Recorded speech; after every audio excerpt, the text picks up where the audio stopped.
এই 163 বিঘা জমি পুরো 100 ফিট 120 ফিট ডিপ করে, মানে আপনার তাকালে ভয় লাগবে। এবার প্রশ্ন হচ্ছে এর ফলে সয়েল ইরোশন হবে, আশেপাশের জমি ভেঙে যাবে এবং তার ফলে একটা কম্পোজ সৃষ্টি হবে, ভূমিকম্প যখন হবে এবং আশেপাশে বিল্ডিং এরও প্রভাব পড়বে। পুরীতে একই চিত্র প্রথম শুরু করে, নাম দিল ওরা এমএলএ লেক। এমএলএ মানে দিলীপ মন্ডল। এবং তারপরে শুরু হচ্ছে এটা 2021, দেখতে পাচ্ছেন। তারপরে দেখুন 2023-এর অবস্থা, দেখুন সিনারি কেমন চেঞ্জ হয়ে যাচ্ছে। দেখুন কত বড় মাটি কেটে নিয়েছে কতটা জায়গা। মেট্রো রেলের কারশেড যেখানে রয়েছে, সেই কারশেডের পেছনের জায়গা থেকে, এই হচ্ছে মেট্রো রেলের কারশেড, সেখান থেকে পুরো জমিটা পুরো কেটে ওরা বিক্রি করে দিয়েছে প্রায় হচ্ছে 163 বিঘা, এবং এর ফলে প্রায় 300 থেকে 300 কোটি টাকার উপরে এই মাটি বিক্রি হয়েছে। একদম বিজেপি নেতা অভিজিৎ দাসের বক্তব্য আপনারা শুনলেন যে 300 থেকে 300 কোটি টাকার বেশি মাটি বিক্রি করে দেওয়া হয়েছে, অর্থাৎ 300 কোটি টাকা মাটি চুরির অভিযোগ রয়েছে এই অভিষেক বন্দ্যোপাধ্যায়ের পিএ সুমিত রায়ের বিরুদ্ধে।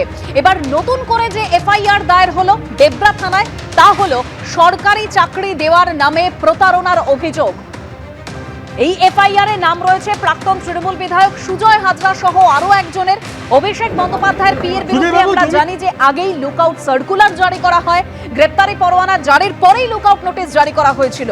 জমি জালিয়াতি মামলায় এখনো সুমিত রায়ের খোঁজ নেই, তারপর মাটি চুরির অভিযোগ সামনে আসে এবং এখন যে অভিযোগ, অর্থাৎ যেটা নিয়ে এফআইআর দায়ের হয়েছে দেবরা থানায়, তা হলো সরকারি চাকরি দেওয়ার নামে প্রতারণার অভিযোগ।